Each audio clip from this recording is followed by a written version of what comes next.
Concluyo por segunda vez. Aquí estamos, no te preocupes. Qué Gracias a lo que era, la verdad. por la paciencia. Vamos a hacer esto un poco diferente. Estoy ahorita haciendo la conexión vía Zoom, que sé que consume menos mega y probablemente pues tenemos este tema de señal, pero aquí estamos ganándole a la tecnología de esta manera para poder llevarles a todos, como siempre, historias que contar este domingo con Miriam Jarrar, con una historia divina y fascinante. Vamos a hacer la historia desde el inicio, porque este va a ser el live que va a quedar grabado y que va a ser compartido para que la gente que no pueda verlo en vivo, pues pueda escuchar tu historia después. Así que nuevamente le vamos a dar la bienvenida a Miriam y vamos a hacer este viaje para entender un poco la historia de su madre y la historia de su padre, para ver cómo llegan a Venezuela y por qué Miriam pues hace lo que hace hoy en día. Así que volvamos a contar la historia de Melilla, que es una historia también sumamente interesante, y luego Tánger, que es donde nace Miriam. Todo tuyo. Gracias, Tamara. Volvemos a repetir la historia debido a los problemas técnicos. Esperamos que esta vez sea exitoso. Mi padre, Elías Arrabenguigui, era originario de Melilla. Mi madre se llamaba Francisca, antes de convertirse al judaísmo, convertida se llamaba Sara Israel. Mi madre nació en Granada, mi padre nació en Melilla. Mi padre trabajó y estudió en Melilla con esporádicos viajes al exterior para perfeccionarse, digamos, sus estudios. Mi mamá estudió en Granada y cuando eran adolescentes, su madre murió muy joven. Y cuando eran adolescentes, los hermanos, que eran mi madre de 8 años cuando murió su mamá, su tía Antonia, su hermana, mi tía Antonia de 15 y el hermano Eusebio de 17, viajaron a Melilla buscando nuevas perspectivas de vida. Vivían allá les tocó pasar la guerra. Ellos eran del Partido Comunista, no mi madre, que era bastante joven, pero sí mi tía y mi tío. Mi tío era anarquista, exactamente. Y bueno, vivieron allá, trabajaban, vivían.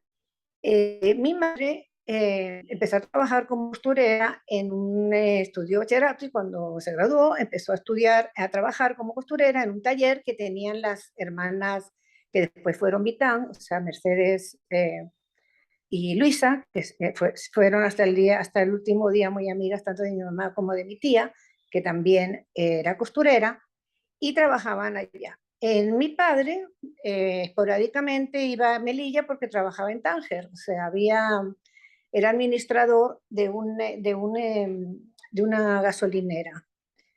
Y en uno de estos viajes, bueno, se conocieron, empezaron a salir, se enamoraron, mi madre decidió que se iba a Tánger con él, vivieron un tiempo, decidieron casarse y bueno, empezaron con todo el proceso de conversión, la convirtió, como te había dicho ya varias veces, el rabino Cohen, que era abuelo del actual rabino de la Asociación Israelita, y se casaron y nacimos yo en 1950, mi hermana en 1951, y a raíz de la fundación de la refundación, que es la palabra correcta, del Estado de Israel, empezaron a haber ciertos disturbios esporádicos en Marruecos, de los cuales Tánger no era ajeno a esa situación.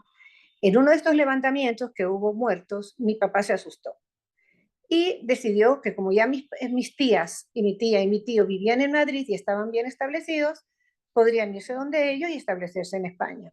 Y se fueron. Y llegamos allá, bueno, vivimos un tiempo, después con ellos, después mis padres se mudaron a un apartamento.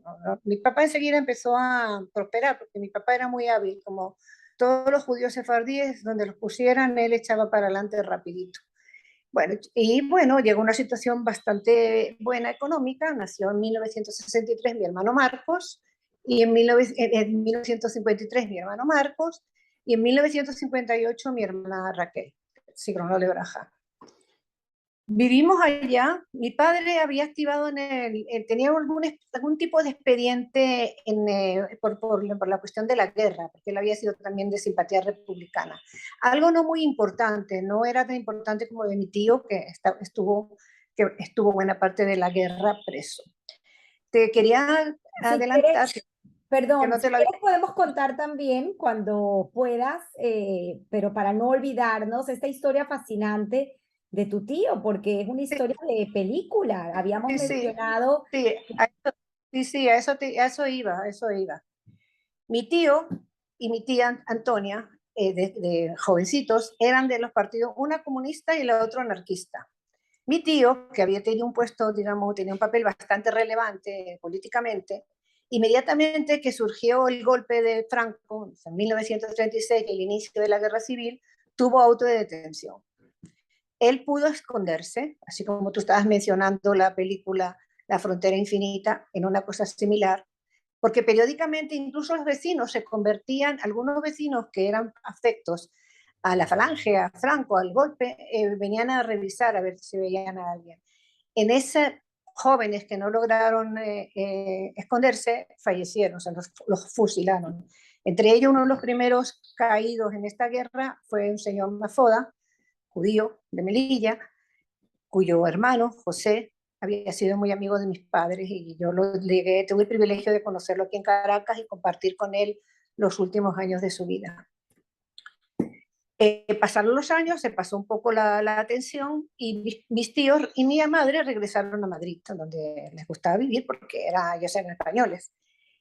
Progresaron allá, mi tío era arquitecto, mi tía trabajaba en cuestiones de costura, mi madre también, y mi madre viajaba periódicamente a Melilla y ahí conocí a mi papá, ¿no? Y se casaron. Bueno, de regreso a España, nosotros vivíamos, como te estaba explicando, que no sé si se pudo escuchar, en una burbuja judía en un entorno gentil, porque, por ejemplo, yo me recuerdo perfectamente que cuando era Purim y mi mamá nos disfrazaba, nosotros salíamos por la calle y la gente nos miraba como si estuviéramos locos, porque claro, nadie se disfrazaba en ese momento.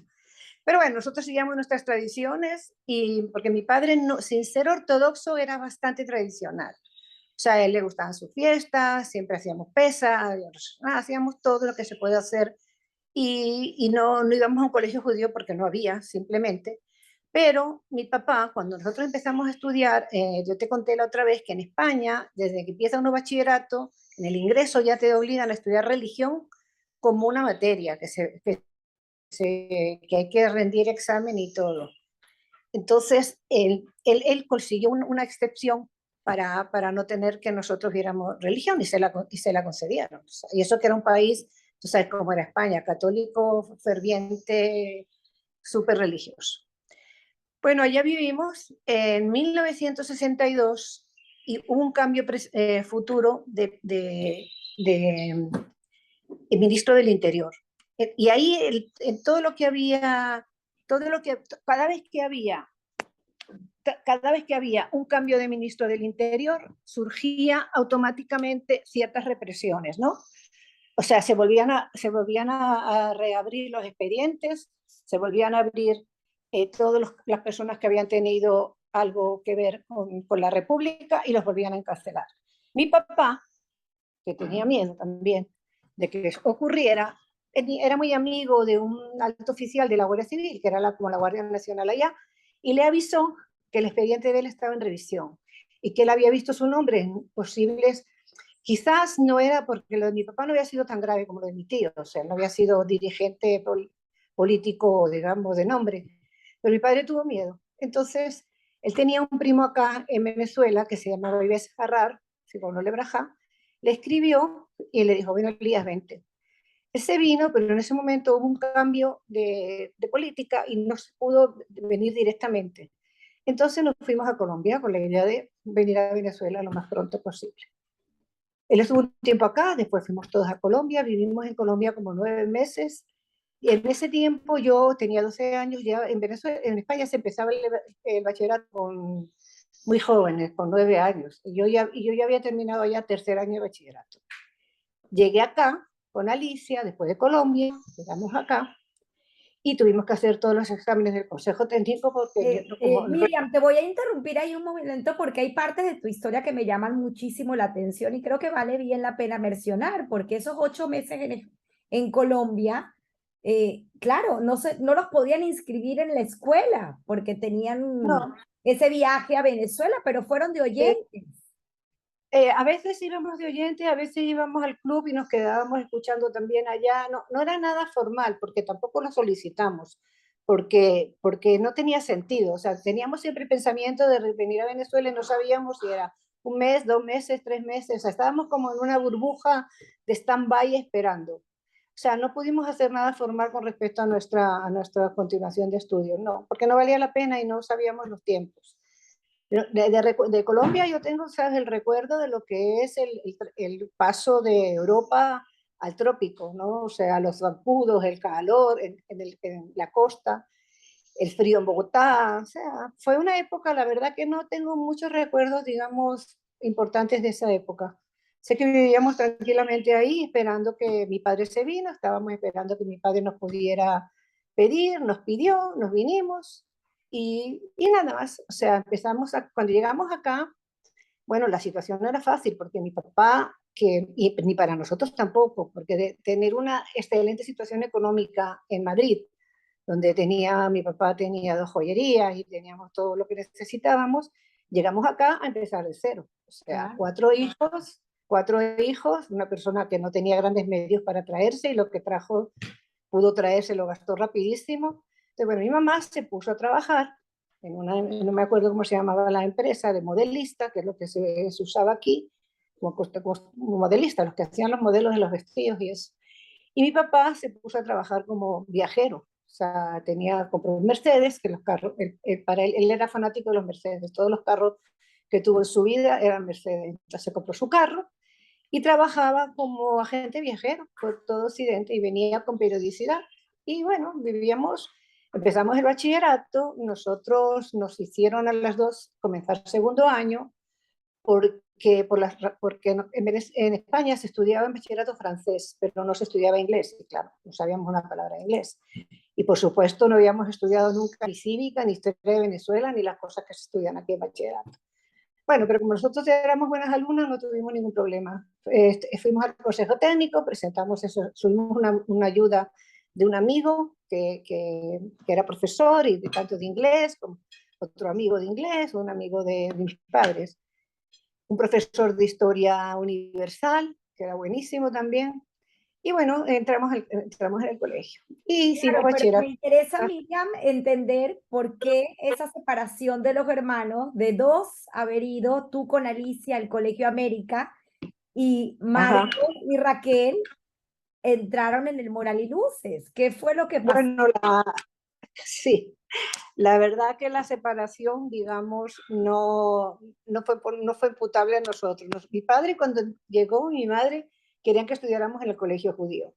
Y pidieron, como eran los primeros tiempos difíciles, pidieron beca para los 4. Y salomónicamente, el entonces director del colegio, el doctor Grossi, Jrono Lebrajá, dijo que 4 becas era mucho, que 2 becas estaba bien.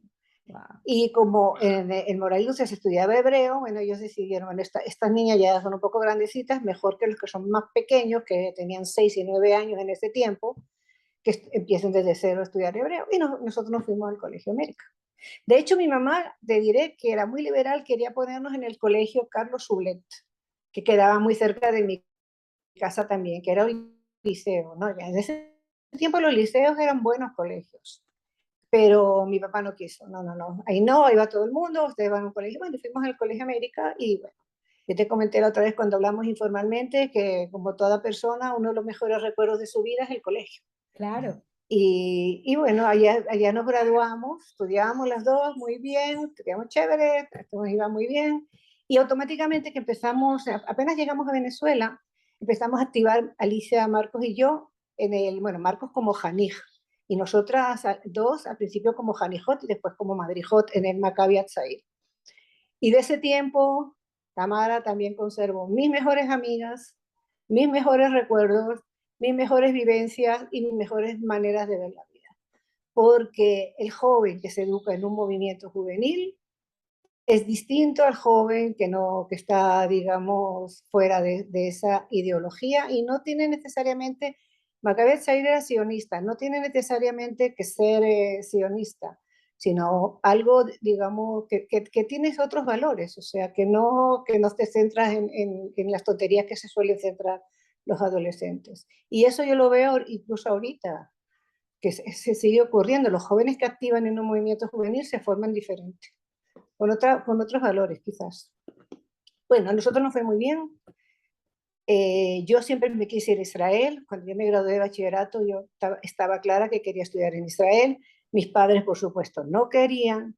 En ese tiempo la separación era algo trascendente, no es como ahorita. Yo ahorita tengo mis hijas en el mundo completo y hablo 3 veces al día con WhatsApp y los veo la foto y si van a alguna parte me mandan. Eso no existía hace tanto tiempo. Entonces las llamadas telefónicas eran unas llamadas telefónicas, las cartas duraban muchísimo tiempo, o sea, no había ese nexo que la tecnología afortunadamente nos ha permitido hoy. Me fui, estudié, por azar, llegué a un excelente ulpan en el kibutz Gan Shmuel, que queda cerca de Hedera, y yo no sabía una palabra de hebreo, porque antes de irme estuve asistiendo como un mes al ulpan de la Morá Fania Lapsker Zikrona Lebrajá, justamente en el Betam, de la Federación Sionista. Y aprendí algunas cosas, pero nada más. Llegué a Israel y bueno, no sabía nada. Tuve la suerte que me pusieran con una rumana y una italiana en la habitación, que ninguna sabía nada tampoco. Entonces nosotros empezamos a hablar como los indios. Lejol, la leje, la Q, pero se estudiaba bastante bien. Y entonces en 3 meses, el sistema ahí era, me parece el mejor, pero ahorita después lo cambiaron. Estudiabas 4 horas y media y trabajabas 4 horas y media. O sea, estabas todo el día ocupado entre trabajo y estudio. Los trabajos eran, bueno, típicos del kibutz. Te tocaba la lavandería, te tocaba el pardés, que nadie quería porque la gente tenía, las mujeres sobre todo, tenían miedo de subirse a esas escaleras tan altas para recolectar naranjas o manzanas. Yo no tenía miedo, así que yo me subía. Estaba una fábrica que tenían ellos de aceitunas, que tampoco la gente quería ir porque había que levantarse a las 2 de la mañana en turnos. Cuando te tocaba el turno a las 2 de la mañana, te ponían en una máquina a seleccionar aceitunas y nadie quería. Yo sí quería, a mí no me importaba. Y en el Jarala Ogel, o sea, cocinar, o sea, en la cocina, lavando unas ollas enormes. Pero bueno, fue una buena época Me también, te llama, diré. me llama la atención de esa época de tu vida. Voy a rescatar, a ver si recuerdo exactamente tus palabras. Cosa que me dijiste, nunca le dije que no a nada. No, es que nosotros estábamos educadas de verdad a esa manera de, o sea, hacer lo que teníamos que hacer. O sea, yo si hubiera tenido una causa muy fuerte para no poderme levantar un día a las 2 de la mañana, lo hubiera dicho. Pero no tenía ninguna causa y como había que hacerlo, había que hacerlo. O sea, y eso también automáticamente generó un cierto respeto hacia la persona, ¿no? Cuando yo le dije a la persona con la que trabajaba en la fábrica de jugos de naranja, con las latas, que yo quería estudiar química en la universidad, él, que era Javier Kibutz, un señor de origen argentino, me dijo: Miriam, no te vayas, quédate en el kibutz y que el kibutz te mande a estudiar química. Puedes quedarte aquí en el kibutz, seguir trabajando y estudiar química. Pero yo no quería, quería explorar otros ambientes. O sea, el kibutz es maravilloso, era maravilloso y para mi opinión es la expresión más pura de lo que es el socialismo. No existe una expresión más pura de lo que es el socialismo, porque ahí trabaja todo el mundo, independiente de que sea Einstein o que sea uno que tenga muy poco coeficiente mental, es lo mismo. Claro, como los seres humanos somos diferentes, el que es un poco más inteligente, pues quizás puede hacer un trabajo que el otro no, pero desde el punto de vista de mantenimiento del kibutz, todo el mundo hace todo, se rota, no existen categorías, no existen diferencias, o sea, de verdad que es una sociedad, yo pienso que ideal, es una sociedad ideal. Bueno, Parte de tu formación. después de ahí me fui a la Universidad Hebrea. Yo te comenté eso ya, yo quería entrar directamente en química y pedí que me entrevistaran. Yo tenía muy, muy buenas notas de bachillerato, muy buenas, y ya hablaba hebreo a la perfección, porque durante 3 meses, hablando todos los días hebreo, una persona joven, pues aprende muchísimo y sabía hablar perfectamente hebreo. Cuando me entrevistaron, me dijeron lo siguiente: mire, aquí en bachillerato se estudia cálculo diferencial e integral y en Venezuela no. ¿Usted no sabe cálculo diferencial e integral? No. No, no lo sé, por supuesto, si no lo he estudiado nunca.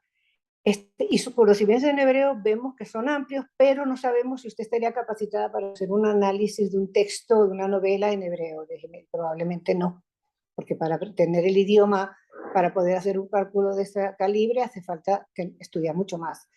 De todas maneras, como sus notas son tan buenas en las materias específicas que se estudia aquí, usted decida.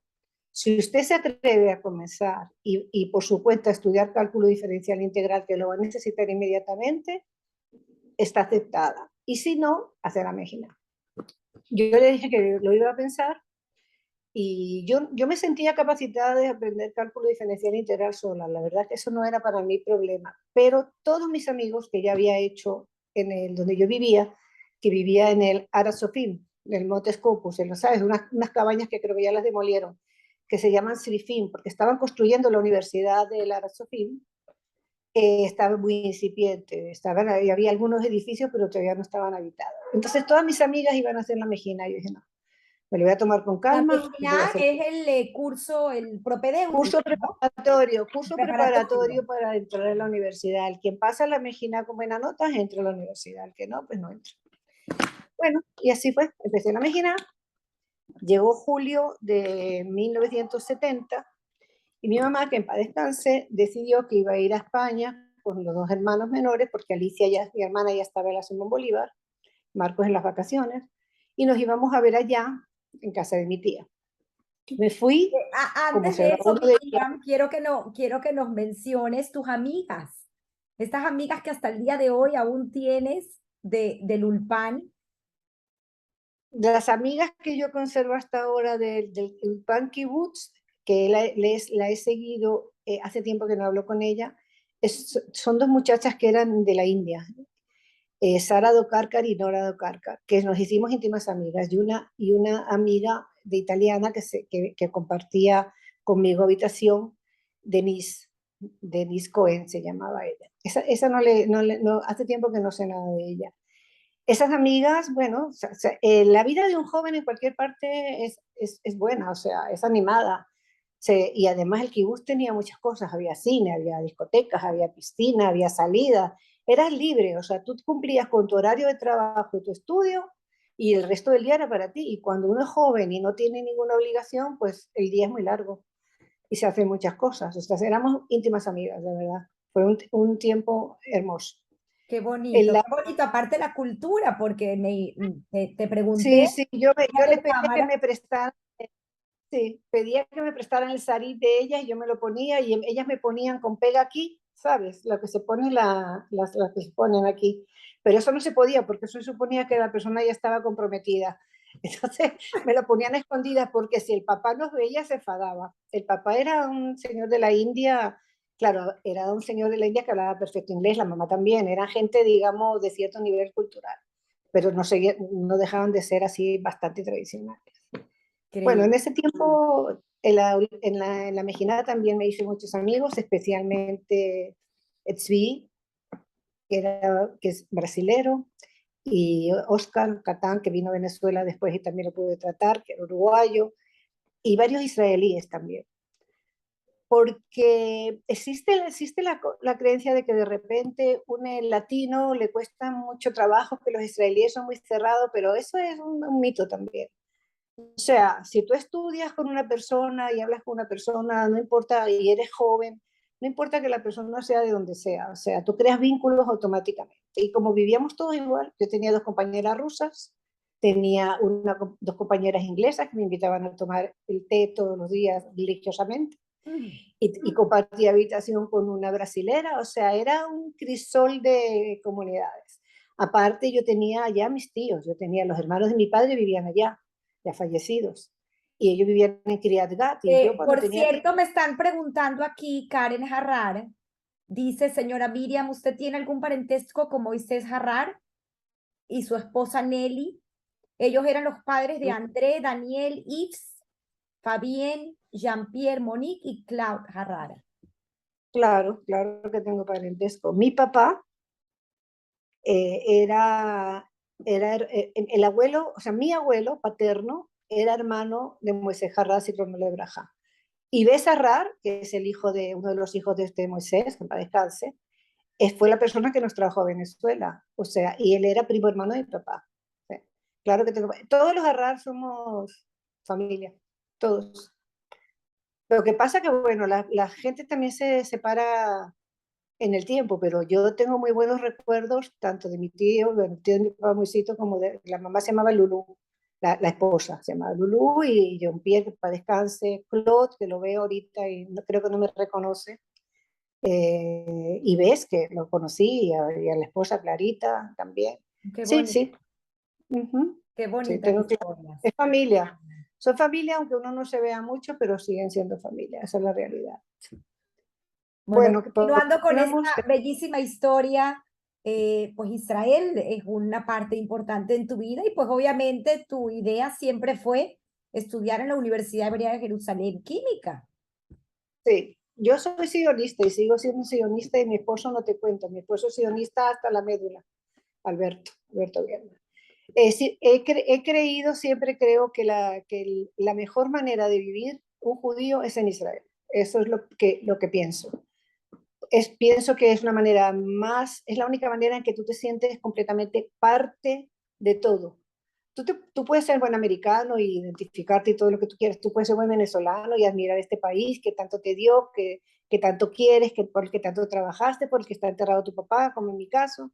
Pero uno nunca deja de sentir. Tú pones un pie en Israel y automáticamente hay un vínculo indisoluble. Así tú tengas X tiempo que no vas a Israel. Esa es mi opinión. Sí, Israel es parte primordial, siempre ha sido parte primordial de nuestra familia. De hecho, mis hijas, las dos menores, se fueron, hicieron alianza.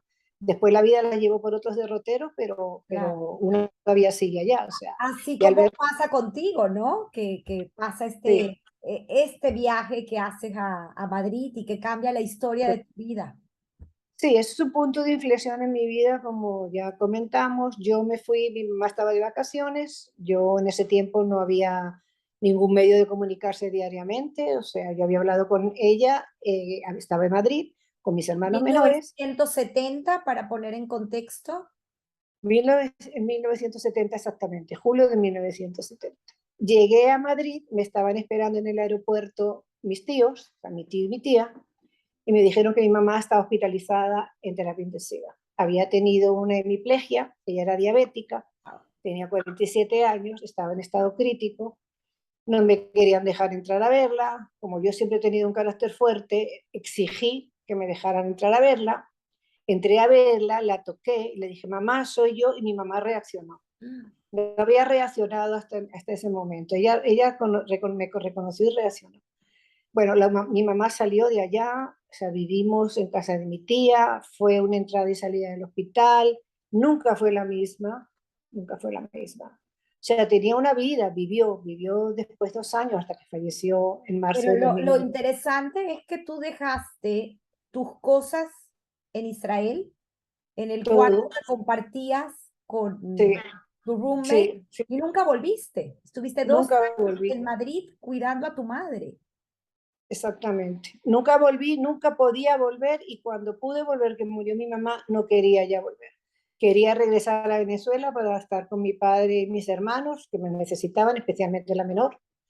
Alicia, Y tu hermana, está conectada con nosotros y bueno, pues cosa que comentábamos también fuera de cámara, pero me parece muy interesante toda esta dinámica familiar, porque Alicia, que ya había entrado, y corrígeme si no es así, en la universidad a estudiar ingeniería química, pues tuvo que hacerse cargo de tanto de tu padre de como de tus todo, hermanos pequeños. sí, señor. Mi hermana entró en el primer grupo que entró en la Simón Bolívar en 1969. O sea, fueron pioneros ella y su mejor amiga, que es mi mejor amiga también, una de mis mejores amigas, Maywalida Navarro, que seguramente debe estar conectada por ahí, o si no lo verá en YouTube, que es como una hermana para nosotros. Entraron en ingeniería química. Maywalida quería estudiar arquitectura, pero en ese tiempo no habían abierto arquitectura en la Simón Bolívar, entonces estudió ingeniería mecánica, todo el tiempo estudiaron juntas. Alicia, efectivamente, desde 1970, recién entrado a la universidad, hasta 1972, que yo pude regresar, se hizo cargo de todo es todo, porque mi hermano Marcos ayudaba pero poco, Raquel era completamente dependiente Y mi papá era el típico sefardí, Tamara, que si quería hacerse un huevo frito, tú preferías hacer el huevo frito porque el desastre que armaba haciendo el huevo frito era de terror. O sea, entonces mi padre era dependiente completamente. Sí, Alicia la tuvo bastante dura acá, en Caracas, y yo la tuve bastante dura con mi mamá también en Madrid, muy dura porque cuando ella salió de ella estaba en terapia intensiva, ¿verdad? En terapia intensiva no dejaban entrar, yo me quedaba en la... Mis tías, mis dos tías, la hermana de mi mamá, Antonia, y la esposa de mi tío, que se llamaba Fe, quisieron ellas automáticamente ayudar Miriam, a poder... se te fue el vídeo. Si lo puedes, ok, sí, listo. ya voy. Sí, sí, ya se fue. Ya está aquí. ¿Lo A ver. ves? Hola, ¿Me ven? hola. Te perdimos momentáneamente, pero creo que volviste. Aló, aló.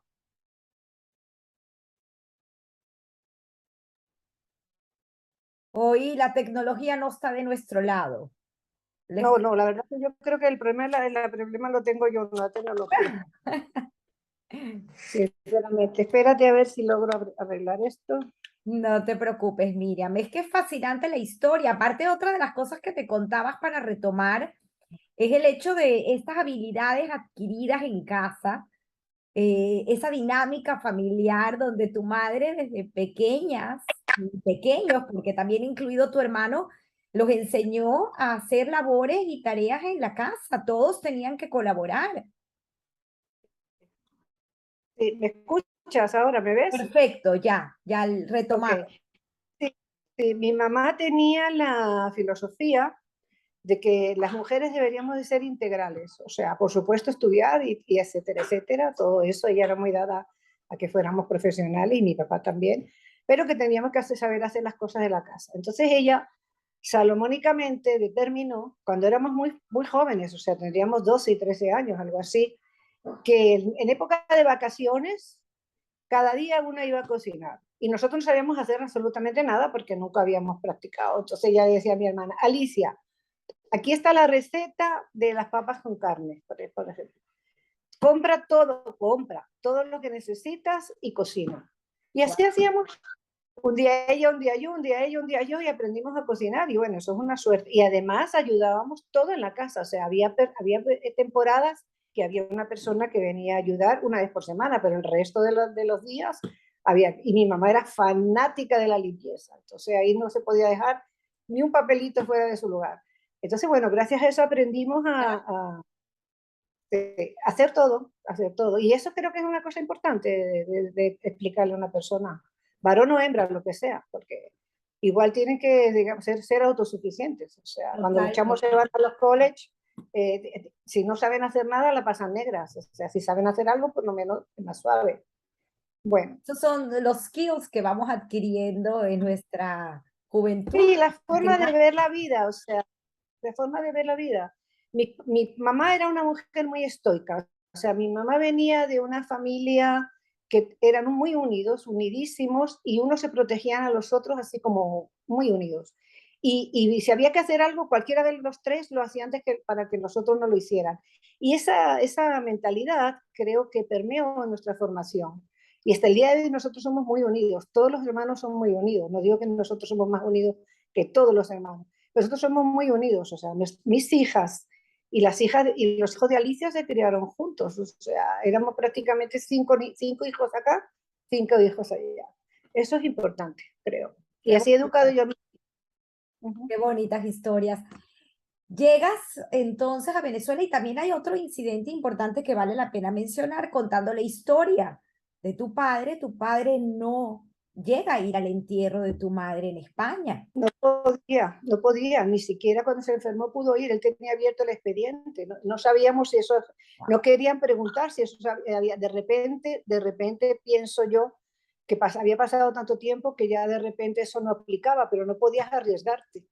Porque tú sabes cómo son las dictaduras, ¿verdad? Bueno, no sé si tú sabes, pero aquí estamos seguros de lo que es una dictadura.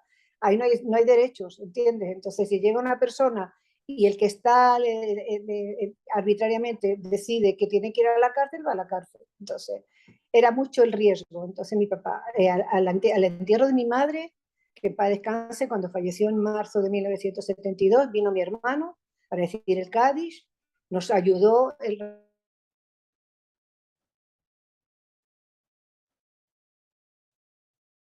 A ver, volvimos a perder a Miriam. Es una lástima porque es una bellísima e interesante historia.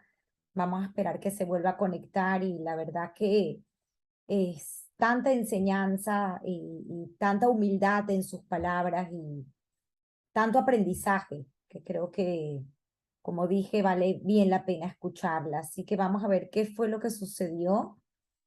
Eh, Se desconectó, se quedó freeze, pero vamos a esperar que vuelva a entrar. Creo que aquí está entrando por la computadora.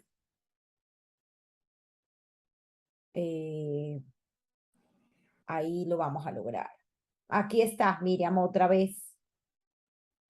¿Me escuchas? Te escucho. Ahora sí, perfecto. Quedamos en la historia de tu padre que no pudo asistir, que asistió tu hermano Marco, fue quien dijo el Cádiz. Sí, sí. Bueno, murió mi mamá y me regresé a Venezuela. Yo siempre quise estudiar química, hice el examen de admisión en la Simón Bolívar, entré. Mientras tanto, como había unos meses, porque yo llegué en marzo y las clases comenzaban en septiembre, Alberto Bierman, que es mi esposo, que era amigo de mi hermana Alicia, y él trabajaba, él estaba terminando de estudiar comunicación social, y como sabía que yo hablaba hebreo porque venía de Israel, estaban buscando una recepcionista en la embajada de Israel que estaba en Altamira en ese tiempo, y me dijo que si quería ir a trabajar unos meses, y yo dije que sí. Comencé a trabajar, era medio tiempo lo que se trabajaba, y porque había otra Zafati, Adila Zafati, trabajaba Claro. conmigo. Ella por las tardes y yo por la mañana. Éramos las dos recepcionistas de la embajada de Israel en Caracas, Venezuela. Y Alberto, yo no tenía carro, yo vivía en San Bernardino, vivíamos en la avenida Altamira. Y Alberto vivía siempre, toda la vida vivió en San Bernardino, en la avenida, en el edificio Quilmes, al lado de la Nueva Paraíso. Entonces él tenía carro y de vez en cuando me daba la cola de regreso, cuando coincidíamos, no es que era cuando se podía. Y allá nos fuimos tratando, yo le contaba de mis cosas, él me contaba de las de él, y bueno, nos fuimos tratando y bueno, nos fuimos enamorando, la verdad que como Romeo y Julieta, honestamente. Qué belleza. Nos enamoramos, bueno, como debe uno enamorarse, porque si no, no tiene sentido. Y Y bueno, 48 nos años casamos, casados ya. sí, 48 años. Nos casamos en 1974, yo seguí estudiando en la universidad, Alberto terminó Derecho, se puso a trabajar en diferentes partes, y ya cuando empezaron a nacer las niñas, Alberto él estudió Derecho, o sea, estudió Derecho cuando empezaron a nacer las niñas. De hecho, la niña era chiquita y él estaba estudiando. Necesitaba los fines de semana para estudiar, entonces yo agarraba a las tres niñas, bien pequeñas, y me iba a Puerto Azul, que era un paraíso, porque por lo menos no había que inventar mucho con las niñas, ahí tenían todo ya. Mi hermana, que siempre me ha ayudado toda la vida, cuando yo me iba con mis tres hijas, chiquitas, pero bien chiquitas, o sea, Anad no tenía 2 años, y Lana era recién nacida, y la otra tenía 4. Pero ella se iba también con su esposo, con Mauricio Dienes, y sus hijos, que tienen, el hijo de mi hermana, Joaf, es 1 año mayor que ella, y 10 meses, mi hija mayor. Y Nurit, su hija, es 1 semana mayor que mi hija, segunda, Anat. Entonces nos íbamos todos y bueno, pasábamos ahí. Y ahí se criaron mis hijas, la verdad. Alberto cuando podía venía y cuando no, pues no venía. Y ya, así transcurrió la... Y bueno, yo cuando las niñas ya eran casi grandes, o sea, cuando la menor tenía como 3 años o algo así, yo después de la Simón Bolívar entré a trabajar en el IBIC. Antes de graduarme ya estaba trabajando en ingeniería de materiales en el departamento del doctor Efraín Mendelovich. Es una Trabajé bastante experiencia tiempo allí. también maravillosa para ti, haber estado expuesta. Claro, y no solamente eso, sino la experiencia que tuve de conocer personas, bueno, primero es trabajar con Efraín fue un privilegio, porque él es un científico en todo el sentido de la palabra, o sea, en todo el sentido de la palabra. Y después conocí también a un israelí, Shmuel Yarif, que llegó aquí a hace 3 o 4 años, no sé cuánto estuvo Shmuel. Y claro, no habla, el inglés de él era muy precario y español no hablaba, entonces yo como hablo hebreo, era su traductora y era una persona de verdad ejemplar. O sea, era la autoridad en ese tiempo número 1 en espectroscopía infrarroja y era la persona más sencilla que tú te puedes imaginar. Era tan humilde. Por ejemplo, él hacía una espectroscopía y me la enseñaba y me decía a mí, Miriam, ¿tú qué opinas? ¿Tú qué opinas? Para que yo opinara en una cosa que él sabía perfectamente de qué se trataba, pero me daba la oportunidad y como tomaba mi opinión, ¿entiendes? Y eso es encomiable en un investigador. Qué bonito. Bueno, sí, sí, sí, la verdad que fue una excelente De experiencia. una época de oro, ¿no? Donde, Era la época de oro, yo estando yo una vez ahí, llegó el príncipe Carlos y nos saludó a todos los que estábamos en la biblioteca. O sea, se recibían las publicaciones, era un instituto igual que la Simón Bolívar, a la altura de las mejores instituciones del mundo, no solamente porque dice que es comparable a la de Estados Unidos, sí, pero comparable a una buena de Estados Unidos, porque en Estados Unidos hay de todo, no es que todas son buenas, o sea, esas instituciones eran ejemplares. Después el INTEBEP también era ejemplar, hasta que, bueno, ya tú sabes lo que ha sucedido con todo lo que tiene que ver en este momento asiago para Venezuela. Ahora, interesante esto Sí. que vas a contar, porque sé por dónde venías cuando te interrumpí, de cómo en esta cúspide donde tú te encuentras haciendo pues lo que te gusta, porque amabas tu profesión, amabas tu trabajo, te das cuenta que las dos cosas bien no las vas a poder hacer. Familia, No, mira, yo, trabajo. no, no, no. Yo, si yo hubiera tenido mi madre viva, Mm. que me hubiera podido ayudar, Alicia y yo nos ayudábamos, o sea, yo siempre tenía más trabajo y ella, cuando Anat era como de la misma edad de su hija Nurit, las recogía del maternal y la kititipod y la llevaba a la casa, pero o era más chiquita incluso de la guardería donde estaba, pero no era lo mismo. Yo te comenté que un día yo llegué aquí a mi casa y vi a una de las niñas llorando porque la muchacha había abierto el agua caliente y se estaba quemando y ella estaba hablando por teléfono. Entonces yo de verdad que calmadamente pensé, yo tenía de verdad, modestia aparte, los medios para ser una buena profesional en química, que es lo que a mí me gusta, pero no hubiera podido ser buena madre. O sea, porque lo veía al lado mío ejemplos de personas que no, o sea, no dejaban los niños desde las 7 de la mañana hasta las 6 de la tarde, ellas tenían con quién dejarlos, los dejaban con la mamá o los dejaban con la tía, o incluso lo dejaban con alguna muchacha de servicio.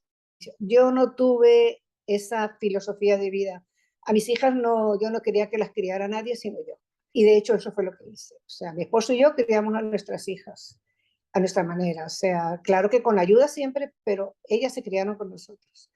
Bueno, entonces resolví que ya no se podía, porque era muy, además, los últimos meses en el IBI ya yo estaba, no estaba concentrada. Esperaba que era la hora para salir corriendo. Y eso significa que lo que estaba haciendo ya no me motivaba tanto por la preocupación de mis hijas, ¿no? Decidí salir, empecé a trabajar en varias partes, en colegios, universidades, tal, bastante tiempo.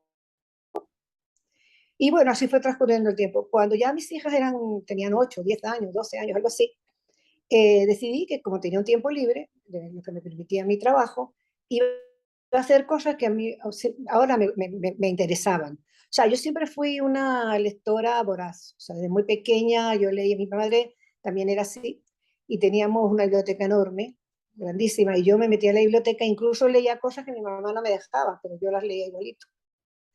Entonces, siempre me interesó la literatura. Entonces me metí en la Simón Bolívar y estudié literatura latinoamericana, terminé, hice maestría. Después,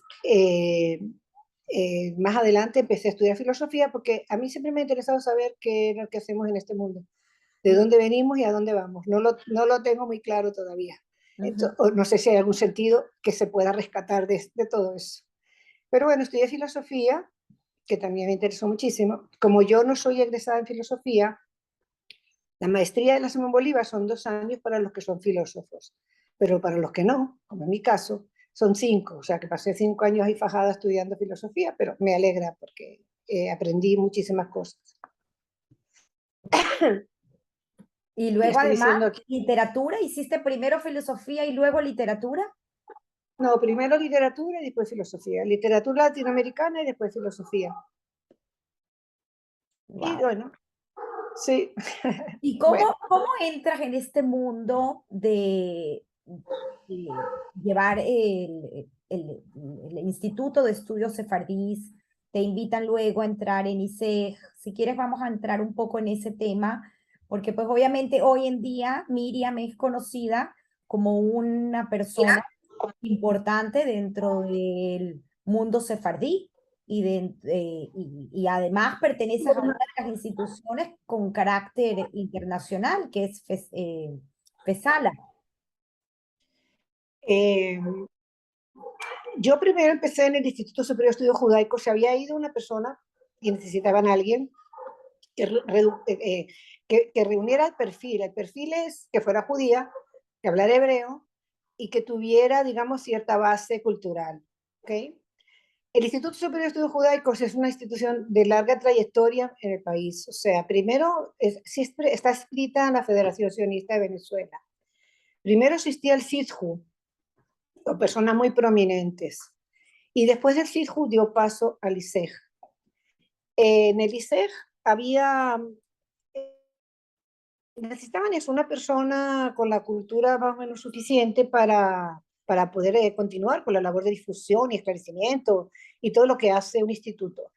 Yo lo asumí, me ayudaron al principio, había un comité de personas muy prominentes que eran los que guiaban más o menos, orientaban, pero de primer momento yo era autónoma y eso para mí es una característica importante. O sea, que hay ciertos lineamientos que tú tienes que seguir de acuerdo a la ideología del lugar, pero con autonomía, porque tampoco es que uno va a ser un mandadero, ¿no?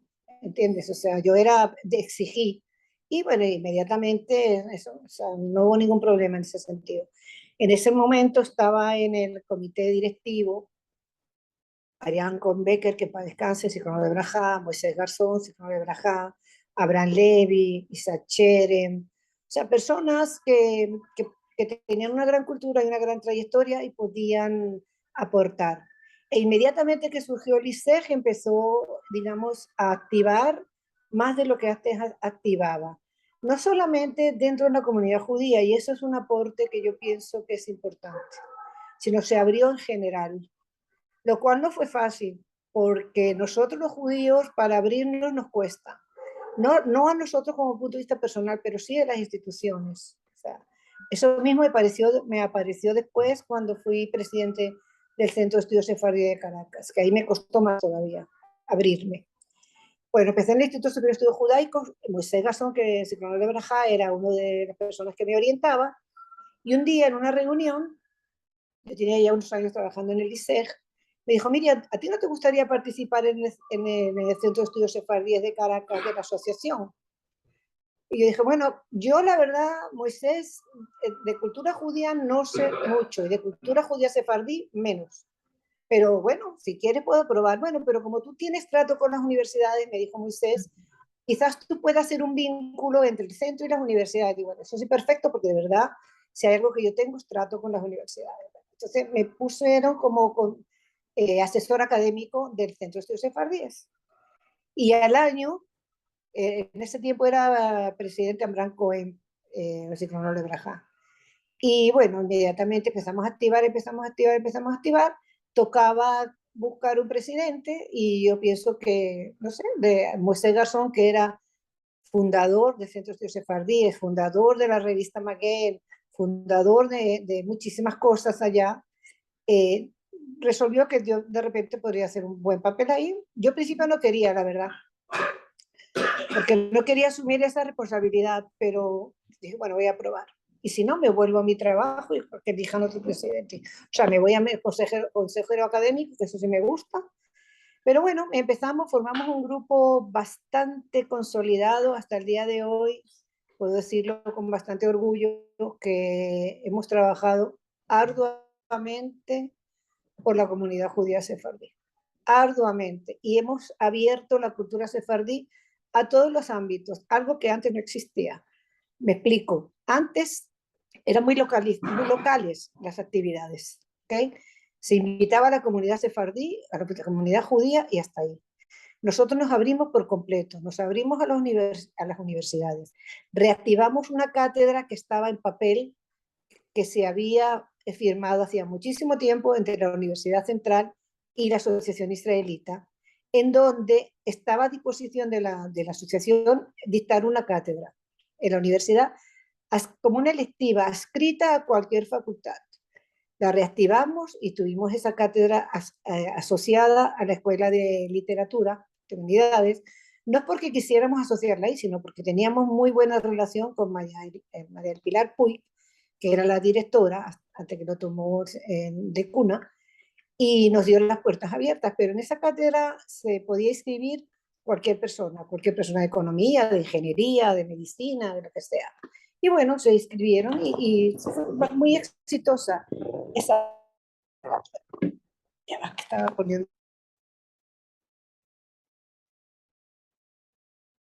Volvimos a perder a Miriam, pero paciencia, que ya la vamos a retomar y no se despeguen porque la historia continúa y seguimos aprendiendo de esta insigne mujer. De verdad que yo quedé realmente y gratamente sorprendida al escuchar su historia. Por eso es que quiero hoy que ustedes me acompañen a escucharla.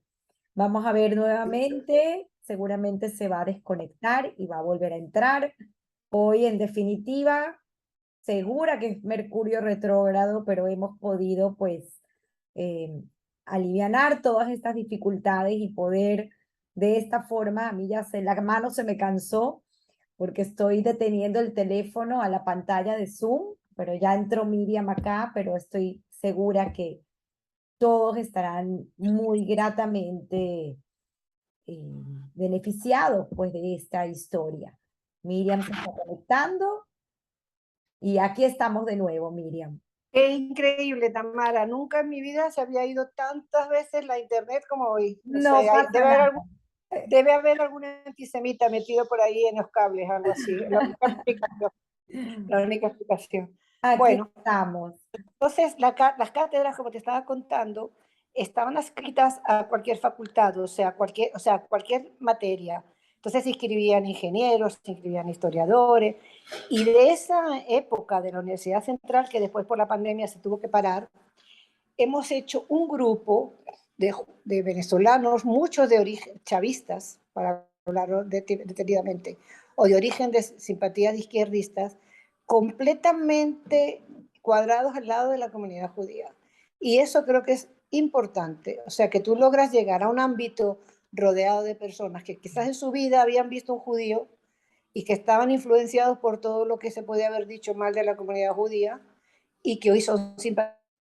De hoy tenemos personas que están trabajando en diferentes ámbitos en la Escuela de Estudios Internacionales, que están trabajando en la Universidad de los Andes, que están en España trabajando en universidades completamente aliados con la causa judía. Y eso creo que es un logro. Eso es un logro. Qué interesante. Bueno, además que muchos conocerán el Centro Zarat en España. Y una de las cosas que me llamó mucho la atención es entender que el Centro Sfarat es un ente público y político, o sea, llevado por la administración del gobierno de España. Eso Y sí. está escrito en la alcaldía, o sea, no tiene nada que ver con Israel. O sea, es un ente gubernamental. Yo tuve privilegio de tratar con profundidad a Miguel de Lucas y a Fernando Vara de Rey, que son del Centro Sefardí Israel, que son amigos, y a María de San Miguel, que sigue trabajando allá y es muy, muy amiga. Y tuvimos la oportunidad de presentar aquí, en el marco del Centro Estudios Sefardí de Caracas, la exposición Visados para la Libertad, que después se presentó en Miami, no sé si tuviste oportunidad de verla, que habla de los diplomáticos españoles que salvaron algunas vidas en el Holocausto. O sea, que permitieron, digamos, emitiendo... hay una ley antigua de 1924 en España que la promulgó José Antonio Primo de Rivera, reconociendo que los judíos que no estaban en España, pero era que tenían derecho a tener la nacionalidad sefardí, como esta ley que salió en el 2015, pero en el 1924. Y gracias a eso, a esa ley que estaba ya más que empolvada, porque eso no lo usaba nadie, estos diplomáticos lograron en diferentes países salvar vidas, o sea, emitir pasaportes, incluso emitir partidas de nacimiento falsas y partidas de que para eso hubo sacerdotes que se prestaron para ello. O sea, en esta cuestión del holocausto, España tuvo un papel importante. Claro, no tan importante como Franco y su gente intentó decir después de cuando ya se dio cuenta de que los alemanes perdían la guerra, entonces ya se quiso convertir un poquito en hacer papel de salvador de judíos. Eso no es verdad. Eso es un mito, no es que Franco fue salvador de judíos. Ni siquiera su gobierno fue salvador de judíos. Fueron los diplomáticos y a veces cuando a Franco le convenía, que era una persona muy ladina, en el buen sentido de la palabra, muy astuta, cuando vio que la guerra ya se le ponía, porque él estaba cuadrado con Italia, con Alemania, con los fascistas, pues para tener como cierto reconocimiento de las potencias que iban a ganar la guerra, hizo la mano un poco, distendió un poco la mano para que pudieran entrar judíos por los Pirineos. Y de hecho se entraron gente que se salvaron así. Pero no es que Franco era pro judío, ni Franco quería salvar judíos, no, eso no es verdad. Interesante. Gracias, Miriam, por traer a colación este tan interesante tema. Volviendo con tu historia, me llama también muchísimo la atención y te pedí permiso para tratar el tema el día de hoy porque me parece importante que haya también un poco de conocimiento, ¿no? De tantas cosas que uno pues no sabe y cómo la vida a veces de una manera inesperada te cambia el rumbo y el destino y pues a ti te pasó de esta forma 2 veces. Contándome tu historia, hablando de tu hija Nat, hay una similitud con tu historia y con tu madre. Y es una circunstancia que me llamó mucho la atención porque cuando me comenzabas a hablar de la historia de Anat, te recordabas exactamente el sitio y el lugar donde recibiste la primera llamada. Así es así es. Yo estaba esperando con un grupo de compañeros del Centro Estudios Sefardí de Caracas entrar a una reunión en la Embajada de España. Eso fue, sí, mi nieto nació en 2012, 2013, porque el niño tenía 13 meses, 10 meses cuando ocurrió eso. Me llamó mi esposo. Yo siempre cuando, ahí había que apagar el celular, pero a mí siempre me gustaba tener noticias porque, de mi familia. Él me llamó, por suerte yo no había apagado el celular, iba a entrar, y me dijo, llamó a Nat, que está hospitalizada. Entonces yo Perdón, inmediatamente, perdón, para poner en contexto, ya para ese momento Anat estaba viviendo en Israel, sí, estaba ejerciendo como casada, pediatra. ya era pediatra, estaba trabajando en un hospital, el Hospital Meir, tenía un bebé de 10 meses, Eitan, que ahora tiene ya 10 años. Ella estaba en una guardia, porque era pediatra ya, trabajando, y se recostó un rato, porque ellos hacen así, en las guardias se recuestan. Y cuando fue a salir de su cubículo, de su habitación, intentó abrir la puerta y las manos no le daban, no podía abrir la puerta. Llamó al esposo, vino el esposo, abrieron la puerta y ella tenía ya el comienzo de una enfermedad que se llama Guillain-Barré. Yo no sabía ni siquiera que existía Guillain-Barré, en mi vida lo había escuchado. Cuando yo llamé a Nat, ella tampoco sabía que tenía, porque eso acababa de pasar, ¿no? Con la diferencia de horario, allá, aquí era como a las 9 de la mañana, 10 de la mañana, y allá, o 9, algo así, y ya había pasado unas horas de la tarde. Estaba hospitalizada, estaba en una habitación, y yo inmediatamente cuando ella me llamó le dije, yo me voy a Nat, yo voy para allá para estar contigo. No, mami, no vayas, que seguro que es unos días. No, yo voy. Llamé a mi esposo, le dije, Alberto, pues sígueme un pasaje hoy para Israel. En ese tiempo no era tan difícil, o sea, en ese tiempo teníamos una señora que nos trabajaba, en las agencias, le pedías el pasaje y ya está. Y llamé a mi hermana, que vive muy cerca de mi casa, y mientras yo llegaba le dije, Alicia, ve a la casa, prepárame ropa interior, un par de pantalones, mi chola, mi libro, mis lentes, mis medicinas, que me voy a Israel.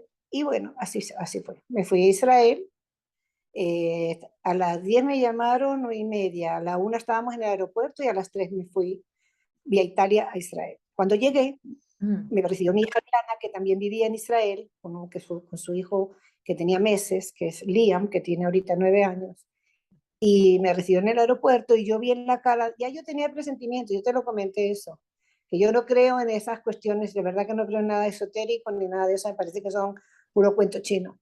Pero yo ahí tenía un presentimiento, sería el miedo que me hacía de que pasara algo y en verdad pasaba algo. Apenas la vi, le dije, ¿cómo está Nat? Y ya no me contestó. Entonces yo le dije, ¿se murió? ¿Se murió Nat? Si se murió, dímelo de una vez. Entonces me dijo, mami, no, no, no, siéntate, siéntate, está en terapia intensiva. Bueno, y ahí empezó esa época terrible de Anat en terapia intensiva, una enfermedad degenerativa, cada día estaba peor que la anterior, cuando yo tenía 15, pero gracias a la vida, es una enfermedad que es reversible. Cuando yo tenía como 15 días en Israel, estaba tan mal Anat que llamé a mi hija Yaeli, que ya vivía en ese tiempo en Houston, y a Alberto, que estaba aquí en Caracas, y le dije, vénganse, porque yo creo que Anat se va a morir. Bueno, sí vinieron, estuvieron allá unos 10 días, Anat no daba ningún síntoma de mejoría, estaba igual, al revés, cada vez estaba peor, porque es una enfermedad que va avanzando, el mismo sistema inmunológico del cuerpo se ataca como una computadora que se descontrola. Acaba con la mielina de los nervios y al acabar con la mielina de los nervios el músculo se atrofia y cuando llega al corazón la persona se muere porque el corazón es un músculo. Bueno, ellos se fueron, todavía no había ninguna posibilidad, no sabíamos nada de ella, sabíamos que no se había muerto, pero estaba ahí. O sea, a mí, como ella, Anat, hablaba muy mal, o sea, susurraba apenas, y no le entendía a las enfermeras de terapia intensiva, porque ahí los horarios son súper estrictos, como cualquier terapia intensiva. Me dejaban entrar, entonces yo me quedaba todo el día sentada ahí y cuando no necesitaba algo susurraba, yo la entendía, le decía a las enfermeras, bueno, mi hija Ilana, por suerte, vivía en Herzliya, entonces tenía donde quedarme, y cuando mi hija Ilana, Ana continuaba hospitalizada, cuando mi hija Ilana le salieron, al esposo le salió el trabajo de Houston, que se fueron al consulado de Houston, yo me quedé en casa de una prima, a la cual le agradezco, que se llama Coti Benamou, que me recibió en su casa como si fuera, bueno, como lo que somos, familia. Porque cuando Coti era pequeña también nosotros estuvimos mucho con ellos y sus hermanos. Bueno, así fue mejorando un día. Yo te comenté que llegué, tenía ya Nat como un mes en terapia intensiva y vi que las enfermeras estaban muy contentas, las enfermeras de terapia. Entonces yo no veía ningún cambio, yo la veía igual, completamente consumida, encorvada en la cama, una muchacha que tenía 30 años, o sea, le pregunté por qué están tan contentas y me dijo una de ellas que era más simpática que las otras. Es que hemos notado que hay una cierta mejoría porque ella ya pudo usar los músculos para sentarse. Bueno, eso era verdad. O sea, en ese momento, Gillian Barré empezó el lento proceso de revertir los daños.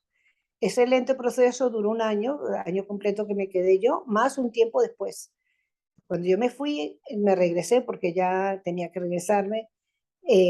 Anat está todavía hospitalizada, ya está hospitalizada en Tel Ashomer, que es un sitio especial de rehabilitación, y ya caminaba, y ya, o sea, comía, ya con dificultad, ¿no? O sea, no es que se comía, o sea, comía algunas cosas, o sea, había que ayudarla a llevarse las cuestiones a la boca, etcétera, etcétera. Y bueno, así fue ese periodo. Como dices tú, hubo un paralelismo terrible entre llegar a ver dos personas que son las personas que uno más ha querido en su vida o de las que más ha querido en su vida, ambas en terapia intensiva. Mi madre, que en paz descanse, y mi hija Nat. Y Pero de la similitud de ese viaje, ¿no? O sea, estar en un viaje el de 12 llegar, horas la y no incertidumbre. saber cuál es la respuesta, porque no había manera de comunicarse dentro del avión. Sí, no había manera de comunicarse entre La ellos. historia bonita es que con Nanat, pues se ha recuperado y pasaron ya 10 años de esto y sigue ejerciendo como pediatra, ha de ser una pediatra espectacularmente buena Eso dicen, de verdad, hablando en serio, dicen que es muy buena. Todo el mundo todo el tiempo recibe reviews. Ella tiene un gran amor hacia los niños y eso es un móvil para... Y además, tú sabes cómo somos los venezolanos, somos más agradables. Yo no sé si tú has tenido experiencia en ir a un médico a Israel, pero yo he ido a un médico a Israel, a un dermatólogo, y el tipo es que no me tocó ni con un dedo, ni con una varita de madera, nada, nada. O sea, te ven y te dicen nada. Y los pediatras en Israel igual, en Israel los pediatras, no todos, no voy a generalizar, pero los pediatras normalmente muchas veces abren la boca y nadie se acabó, no se le ocurre medir la temperatura, ni ver la rigidez del cuello, que son cosas determinantes para un niño, o sea, y Ana sí, Ana está, bueno, mis tres hijas la verdad que están bien donde están. En estos momentos cada una hace lo que quiere hacer, tiene su familia y bueno, están bien, yo creo. 8 nietos. 8 nietos. Qué Tres bonito, qué niñas de bonito. Miami, 3 niñas de Miami de 6, 12 y 16 años. 3 niños en España de 3, 6 y 9 años. Y 2 niños en Israel de 6 y 10 años. Amén. Quiero Amén. mencionar, porque siempre digo que estas historias que contar son maravillosas, cómo nos van uniendo y van tejiendo historias. En- Hace domingos pasados tuve el privilegio de conocer y entrevistar a los hermanos Coronado. Y pues sé que hay una historia también con Miriam, porque en el 2016 hay una certificación de lo que es la MICVE en Falcón. Y Sí, tú formas parte de esta fundación que presiden los hermanos Coronado, Isaac y su padre, la historia de su padre Abelardo, que muy lindos porque tuvimos a los dos en el programa, tanto a Daniel como Isaac, que son hermanos inseparables en todo lo que sí. hacen. Ujú. Y pues este descubrimiento que se realizó, y tú como presidenta del centro Eh, tú tuviste la oportunidad de ir y certificar esa MICVE. Si quieres, Sí, sí, puedes contarnos un poco. nosotros, ¿no? Dime, perdón. Si quieres, ¿Qué decía? nos puedes contar un poco sobre este acontecimiento. Claro, claro, con mucho gusto. Es uno de los momentos más emocionantes de mi vida, a pesar de que te consta, por lo que te he dicho, que no soy ortodoxa, ni muchísimo menos, bien lejos de la ortodoxia. Pero, pero hay un profesor que se llama Jesús Alberto Martín, que es arqueólogo y antropólogo de la Universidad Central, y él estaba haciendo unos trabajos en la Casa Senior, que es una casa que pertenecía a los senior, que iban a convertirla de hecho la convirtieron en una especie de museo. Y él había detectado un hundimiento en cierta parte que le inspiró curiosidad. Excavó un poco y vio que era un hueco, o sea, vio un hueco. Y como él tenía la inquietud de que eso podría ser algo relacionado con la comunidad judía, sin saber de qué estaba, porque él no sabía, pienso yo, que lo que era una mikve ni nada por el estilo. Y nos planteó al Centro de Estudios Sefardíes, que en ese tiempo ya yo era la presidente, esa inquietud. Logramos convencer a la asociación y tuvimos el privilegio de viajar con el rabino Samuel Garzón, hijo de Moisés Garzón, un hombre joven, y con la colaboración de la Fundación de Patrimonio Hebreo Falconiano, que en ese tiempo que la fundó el doctor Abelardo, que en paz descanse, Coronado, y los hermanos Enrique, que son 2 personas muy mayores, que son los únicos judíos que quedan en Coro, que son los que tienen han preservado tanto el cementerio judío como la casa senior, que está aledaña al cementerio. Entonces fuimos, hicimos una comisión, también nos ayudó el profesor Carlos de Armas de la Universidad Central Católica, que tiene la cátedra de Shoah, porque él tenía un núcleo en la universidad, en Coro, que daba clases también allá, y entonces también quiso venir con nosotros. Hicimos una comisión, tuvimos la ayuda de la Fundación de Patrimonio Nacional con el doctor Bielma, que es una persona de una ideología chavista muy pronunciada, pero que también es una persona que tiene interés en el patrimonio. Y la Fundación de Patrimonio y la colaboración de la gobernación. En ese tiempo la gobernadora era Estrella Lugo, se llama, o algo así se llama así, Estrella Lugo es lo que se llama, que es una persona muy dinámica, una mujer joven, muy, muy agradable. Y fuimos. Y el día que empezó la excavación, o sea, el día que se diagnosticó, porque las mikves, yo no sabía, tienen que tener unas medidas especiales y tienen que tener unos escalones especiales, de tanto, o sea, y en el primer momento, si tú veías el hueco, antes de que el rabino lo revisara, tú veías un hueco normal y corriente. Eso podía ser para tener agua, para mantener como una bodega o para mantener comida, qué sé yo.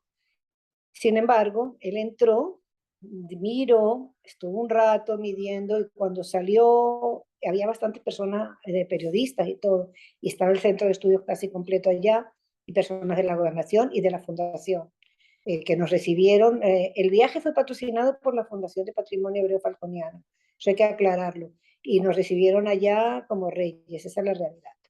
Bueno, cuando certificó que era una MIGBE fue un momento sumamente emocionante. Qué No bueno. me preguntes por qué fue emocionante, pero ahí mucha gente estaba llorando.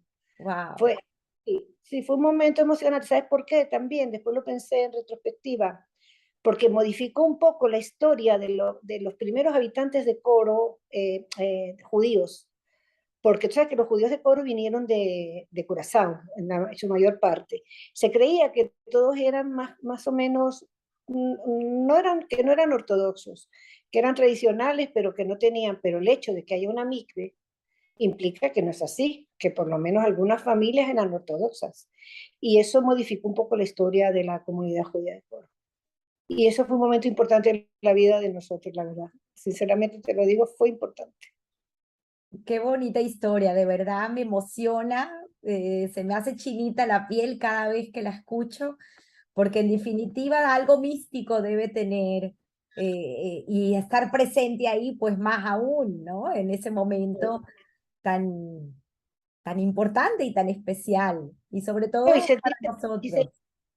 sí, y sentirse artífice, porque los que presionamos para que este proyecto, porque no es que las cosas se dan, todo hay un proceso, o sea, está al arqueólogo por su lado luchando, pero también había que convencer a la asociación, había que convencer a los Bar Bielma del Patrimonio Nacional, y etcétera, etcétera. Y por supuesto la ayuda inmejorable de la Fundación de Patrimonio Hebreo Falconiano, de los Coronados. Entonces, cuando se logró eso, fue como eso, un logro, valga la redundancia. Qué Algo bueno. que se logró y que terminó muy bien. Hace poco empezó a surgir aquí, no sé si llegó a Miami eso, que había otra MICPE en Amoaco, en un pueblo por ahí perdido en las costas de Falcón. Pero eso no progresó, porque no, eso era, parece que era un invento. Y creo que por ahí hay un estudio también reciente de una micve que descubrieron nueva en Curazao. Y creo que Ah, está en proceso, así que ya tendremos más noticias de esto. Es un tema, la verdad, fascinante entender todo este paso de esta cultura sefardí en Latinoamérica. De hecho, tengo un libro bellísimo que se llama Once You, que escribió una mujer de apellido Capriles, que es de MIT, graduada en MIT, Josette Capriles, del cual tuve la oportunidad de leer a raíz de haber entrevistado a Benjamin Schomstein, que pues puso en mí esa semillita de esta historia fascinante en Coro, porque muchos saben, no sé si Benjamín, yo creo que se conectó hace poco, a pesar de ser ashkenazi, pues su madre es la única mujer ashkenazi que está enterrada en el cementerio sí, de Coro. sí, Muy lo sé. interesante historia, es bellísima. Gracias, Miriam. Nada. No mencionamos, y creo que vale la pena decirlo, eh, tu trabajo como profesora, lo dijiste, ¿no? Esta relación que tuviste íntima con muchas de las universidades en Venezuela, pero también en muchos colegios, porque fuiste profesora inclusive del Moral y Luces, de Sí, química. sí, sí, fui profesora de Moral y Luces, un solo año, la verdad, porque no es fácil ser profesora, de verdad, de bachillerato. Hay que tener mucho espíritu y mucha fuerza, porque no solamente tienes que dictar bien tu materia y llegarle al público que son los jóvenes, sino buscar un espacio en su agenda completa, que yo no sé cómo es el sistema, pero resulta que los chamos, no sé si será ahorita, En la clase de química hacen tareas de matemáticas. Cuando van a matemáticas, hacen la tarea de literatura que se les olvidó. O sea, están todos, es muy pequeño el porcentaje que realmente está pendiente de la clase. Y claro, eso dificulta, dificulta. Bueno, yo creo que lo hice lo mejor posible. Tengo muy buenos recuerdos. Tengo, por ejemplo, Elías Farache, que es amigo mío, fue alumno mío, Sima, Emilio Van Damme, muchos jóvenes que tu primo, ya, que tú dijiste que es tu Va a primo, ir. Taf, y la noviecita, que no me acuerdo cómo se llama, David Cohen, o sea, mucha gente que veo por ahí, los hermanos, los Morochos Sultán, que, y bueno, y gente que, bueno, yo pienso que hice en ese año, yo di cuarto año de química, me conseguí un grupo que no tenía ni idea de lo que era la química porque venían de un tercer año desastroso, o sea, tuve que empezar con explicarles, claro, ellos decían, no me gusta la química, eso es muy complicado, o sea, no tenían la base, es como una persona que se ponga a estudiar en griego la Ilíada y no sabe el idioma, o sea, es un poco difícil, ¿no? Pero bueno, yo creo que se logró. En los colegios, de verdad, el trabajo es mucho más arduo que en la universidad. Tú en la universidad llegas, das tu clase, el que quiere está y el que no se va. Y se acabó. Y los que están es porque están interesados, ¿entiendes? Entonces, en el colegio están obligados. Y además, no sé, es como una concepción extraña, porque tienen como demasiada carga o la dejan todo para el final, no sé, no sé, es un fenómeno un poco extraño.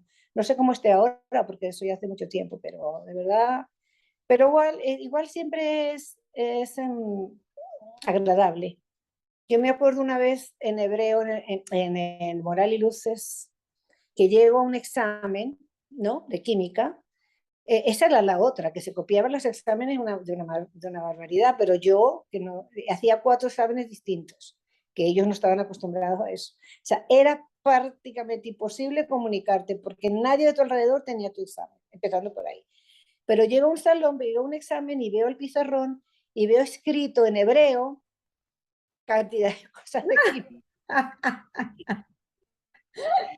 Bueno, me dio risa realmente y me puse a leer lo que decía y bueno, los chamos se iban a morir porque entre mi acento español, ¿entiendes? Y que yo nunca les había dicho que era judía ni que sabía hebreo, se quedaron locos los pobres.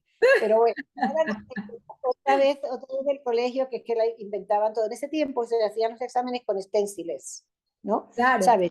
Llevabas un stencil y te lo reproducían. Los chamos, algunos que eran bien tremendos, me llegó por ahí que habían comprado el stencil con el que hacía la reproducción y lo tenían. Bueno, por suerte me dio tiempo. Cambié el examen por completo, hice 4 exámenes distintos y el día del examen estaban todos atónitos porque no entendían qué había sucedido, ¿no? El examen que ellos tenían en su mano ya no existía, existían 4 diferentes. Pero bueno, fue una buena época también. Tengo buenos recuerdos de esa época realmente.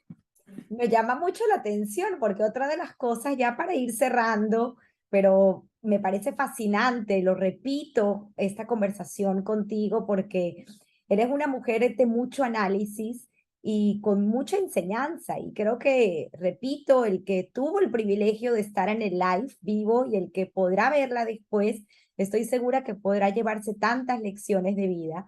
Pero me llama mucho la atención una, porque en esta constante búsqueda del saber, como bien me lo mencionaste al principio, que esa curiosidad de querer aprender y saber, que creo que es el motor que nos debe impulsar en nuestra vida. Pues me comentaste acerca de cuando empezaste a estudiar filosofía, a ver si no recuerdo ahorita el nombre de la persona, Emanuel, este Levinas, filósofo. Emanuel Levinas. Emanuel Levinas, que fue alguien que te hizo también cambiar a ti tu perspectiva de ver la vida. Y me mencionaste el tema de la ética. Como Entonces filosofía. quisiera, Como, como filosofía, entonces quisiera un poco, para ir cerrando, siempre pido como un consejo, pues en este momento a lo mejor quiero aprovechar, apalancarme de ahí porque esta perspectiva tuya de la vida me parece fascinante y me encantaría que la compartas con la audiencia. bueno, no, no, la verdad que no soy nadie para dar consejos de vida, a nadie, la verdad. He intentado darle algunos consejos a mis hijas, espero que los hayan aprovechado en una buena parte. No. Emmanuel Levinas es un filósofo judío búlgaro que le da un giro completamente, dijéramos, un punto de inflexión por completo a lo que es la filosofía del momento, ¿no? O sea, que la filosofía siempre seguía en su buena parte, en una parte, la existencia del ser, del yo, del saber, de la razón, como filosofía, ¿ok? Y bueno, la importancia como Heidegger, del Dasein, que es el estar ahí, el ser vivo, pensante, con su razón. Y Levinas postula, y yo lo comparto firmemente, que esa no es realmente el origen de la humanidad, ni debe ser el origen de la humanidad ese pensamiento. Levinas postula que lo primero es la ética y la responsabilidad por el otro, pero no por el otro, mi vecino, por ejemplo, que vive al lado mío y no necesita absolutamente nada, no ese otro. El otro, la alteridad absoluta, un otro necesitado. Él habla de la cara del huérfano, de la viuda, como poner ejemplos de aquel que necesita de ti. Y no solamente tú tienes el deber, que no es solamente el deber, sino que tú Tamara, o yo Miriam, o cualquier persona, se constituye como humano, como ser humano, eres humano frente a tu responsabilidad por el otro. El necesitado, al crear ese vínculo, hace que tú te constituyas como persona. Y eso creo que es real. Y pienso que eso es, si no dijéramos una lección de vida, pero hay que pensar en eso. O sea, que si tú ayudas al otro, al necesitado, al que en determinado momento está pasando por algo, y no vas a ayudar al otro, no es el tú, por ejemplo, de Buber, que él habla de un tú también, no es ese tú, es el otro realmente ajeno por completo a ti, ajeno, y claro, en ese ser ajeno, Tamara, imagínate cómo quedan las idiosincrasias, las religiones, las identidades, eso ya no existe. O sea, da lo mismo lo que sea el otro. Contra más alterno a ti, contra más lejos está de ti, es tu responsabilidad hacia él. Y en esa responsabilidad tú te constituyes como persona. Esa es la filosofía de Levinas. Marianne Becker, en paz descanse, trabajó mucho Levinas y yo también. Y creo que las personas, bueno, yo creo que estudiar filosofía te cambia la manera de ver la vida indudablemente. Eso es una realidad. Pero si estudias estas teorías, digamos, y te logran convencer, que personas que quizás vayan por otros, crean todavía el predominio de la razón, no es así. Bueno, la razón se ha demostrado que no es predominio de nada. Mira cuánta razón tenían los nazis y cómo acabaron cuánta tecnología y razón hay en todas las guerras, ahora en Ucrania que se están masacrando. No es la vía ni la razón, ni la tecnología, ni el progreso. El humanismo entendido, el humanismo del otro hombre, como dice Levinas, yo creo que es el camino. Y si alguien está interesado, hay mucha bibliografía en todas partes para poder entender el pensamiento de Levinas y aplicarlo cada uno a su manera. Gracias, Miriam, por darnos esa semillita de curiosidad para que quienes queramos, porque me incluyo, seguir incursionando en ese tema. Me parece fascinante. Llegamos pues a la pregunta final que siempre hago en el programa y que tomo prestada de mi querido amigo Guy Raz acerca del trabajo o la suerte. ¿Qué significa para ti, Miriam, en este caminar por tu vida hasta este momento, el trabajo o la suerte? Bueno, la suerte es un factor, por supuesto. O sea, de hecho es aleatoria por completo y tú a veces te extrañas de lo que ves alrededor, de que gente tan mala suerte, se enfermó la mamá, se enfermó el papá, se le murió el niño recién nacido, nació con un cáncer. Son cosas que uno no puede descifrar. Ocurren. El camino, yo pienso que el camino se lo va, como decía aquel poeta, se hace camino al andar. Mm. Tú vas caminando, vas tratando de vivir, Yo sí creo que hay que vivir plenamente. No creo que vegetar es una estupidez. O sea, creo que la vida es muy preciosa y pues, aunque sea un cliché, dicho por mucha gente, y hay que aprovecharla, o sea, hay que aprovecharla plenamente. O sea, desprecio un poco, desprecio entre comillas, que no es que las desprecio olímpicamente, pero me parece un poco despreciable, diría, esas personas que viven en una burbuja, que no hacen nada por nadie, que no se mueven en nada, que no ayudan absolutamente nada y que están todo el tiempo quejándose de ellas mismas. ¿Okay? Que me duele esto, que me duele lo otro, que estoy sola, que no tengo compañía. Eso es una manera de vegetar, en mi opinión. Yo creo que hay que interesarse por el entorno, hay que interesarse por donde vives, hay que interesarse por tu país, hay que interesarse por la realidad. Aquí en Venezuela sobran causas para interesarse. O sea, un país que estamos acosados por todas partes por mucha falta de libertad, democracia, justicia, etcétera, etcétera, etcétera. Y creo que hay causas, que hay mucha gente que está ajeno a eso, que no se involucra, que vegetan en vez de vivir, diría yo. Hermoso, Miriam. En definitiva, eres el reflejo de lo que dices, porque se te ve en la cara y en tu expresión que eres una mujer plena y feliz y pues compartiendo con Alberto, Alberto que ha sido nuestro ayudante el día de hoy. Sí, sí, Gracias y de verdad también una historia maravillosa de 48 años de matrimonio, un amor de Romeo y Julieta. Me encanta. así es. Me faltaría para vivir plenamente tener a mis 3 hijas y a mis 8 nietos cercanos. Esa es la realidad. Pero así nos tocó y tenemos que lidiar con esa situación, esperando mejores tiempos quizás. Amén, amén. Voy a leer aquí algunos de los comentarios porque hemos tenido, pues la gente, gracias. Aparte que tengo que agradecer la paciencia de que hemos Sí. hecho este live, pues diferente. El, Pedir disculpas por las fallas.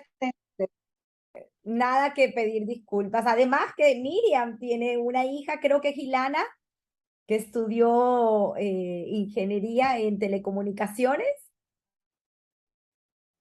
Sí, debe estar preocupadísima. Aspectos que ella está en España, en Barcelona. Debe estar mortificadísima por todos los lapsus que ha ocurrido en esta oportunidad. Pero bueno, aquí decimos que pudimos contra todo y la verdad que yo particularmente, gracias a Néstor Garrido, que fue quien me puso en contacto contigo y pues trabajamos tener esta entrevista desde marzo hasta que finalmente se pudo dar y estoy realmente agradecida porque en lo particular yo aprendí mucho conversando contigo. Uno tiene pues una amplitud de conocimiento al escuchar estas historias. Y la verdad que agradecida nuevamente. Quiero leerte algunos de los comentarios de la gente que nos ha acompañado en vivo el día de hoy. Mónica Casigert, maravillosa historia de vida y una amiga muy querida. Benjamín Schomstein, ahí estuve. Gracias, Tamara. Gracias, Benjamín, por acompañarnos. Carmen Salvador, qué agradable entrevista. Muchísimas gracias, Carmen. Ofra Batikov. Gracias, Tamara. Uy, se nos desconectó Miriam. Espero que vuelva a conectarse para poder seguir leyendo pues los comentarios. Aquí está Miriam. Te digo que la tecnología hoy ha estado realmente en contra. Aquí Miriam escuchándote, no te vemos, pero si nos escuchas, para seguir leyéndote aquí los comentarios de la gente. Aquí está Samuel Arroch también conectado. Por aquí Lía Bierman, Ila Bierman, creo que es Ilana Bierman, debe ser hermana de Alberto. Es Gracias. mi hija, es mi, Ah, es mi ya. hija, Ilana es mi hija. Ilana, si nos pudieses decir qué pasó con la tecnología el día de hoy. Pero sí, Ilana, que nos está acompañando. Gracias, Ilana, hija de Miriam. Gracias a ti, Tamara, por dejarnos escucharla. Por aquí, excelente mamita. Claro, aquí está, te mando un beso. Por aquí sigo leyendo otros comentarios. Dice Eti Kaiser, historia extraordinaria que enseña el valor de la familia, de la educación y de la pertenencia. Qué bonito mensaje. A Quiroz 79, emocionante historia. Por aquí sigo leyendo, Miriam Jarrar estuvo conectada y pues agradece el saber que tiene familia. Dice Karen Jarrar. Muchas gracias por la oportunidad de conocer familia que no tenía idea que existían. Señora Miriam y señora Alicia, un placer conocerlas y saber que tengo una familia Jarrar. Qué bonito. Qué bonito, y bueno, pues ahorita se pueden conectar, por favor. Dice otra vez Obra Patikov, encantada de escuchar a Miriam, mucho conocía, pero otras historias no. Gerda Mayer, que también nos acompañó y que también estuvo con nosotros en Historia que Contar, dice, bella familia con grandes valores, además de una gran amiga. Qué bonito, qué bonitos historias, qué bonitos comentarios, de verdad me llena el alma. Por aquí sigo leyendo Beatriz Porcilán. Habrá sido muy buena cocinera la mamá de Miriam, porque me consta que Miriam es suprema en la cocina. Bueno, Miriam, me lo aprendiste bien, esas enseñanzas de madre que un día cocina uno, un día cocina el otro. Dice Alicia, dice, hola Karen, soy Alicia, la hermana de Miriam, hablando sobre la de Moisés Jarrar, que efectivamente era hermano de nuestro abuelo Marco Jarrar. qué bonito, de verdad. Por aquí sigo leyendo. Alicia, nuevamente, gracias, Alicia. Gracias, Karen, que me encantaría que te comunicaras con nosotros. Está dejándote el email, Karen, alicia.dienes@gmail.com. Gracias, Alicia. Si quieres cualquier cosa, luego lo dejas en los comentarios. Dice Iliana Cohen, me encantó conocer tu historia, Miriam. Qué grato haberte escuchado. Weiser Sara, me alegra oír y ver a Miriam desde la distancia. Todo muy interesante. Qué bonito, qué bonito. Alberto Borjusef, felicitaciones y te mando un beso enorme. Gracias. Pues sí, aquí como siempre digo, todos tenemos una historia que contar, agradecida nuevamente. Les recuerdo que la historia estará en Instagram TV. Voy a subir el Zoom como live a YouTube y el audio lo podrán también obtener en Spotify y en Apple Podcast. Así que siempre digo feliz domingo a todos y Miriam, por favor, para que te despidas de tu audiencia y nuevamente agradecida por haberte tenido de invitada hoy en Historias que Contar. Bueno, muchas gracias primero que nada a ti, Tamara, por la oportunidad. Espero que les haya sido interesante las pocas cosas que yo pude manifestarles. Y bueno, aquí seguimos, estamos a la orden en el ISEG, en la asociación, en cualquier parte. Y bueno, y gracias a todos por su paciencia. Gracias, Miriam, por tu trabajo. Un abrazo a todos. Feliz domingo. Bye, bye.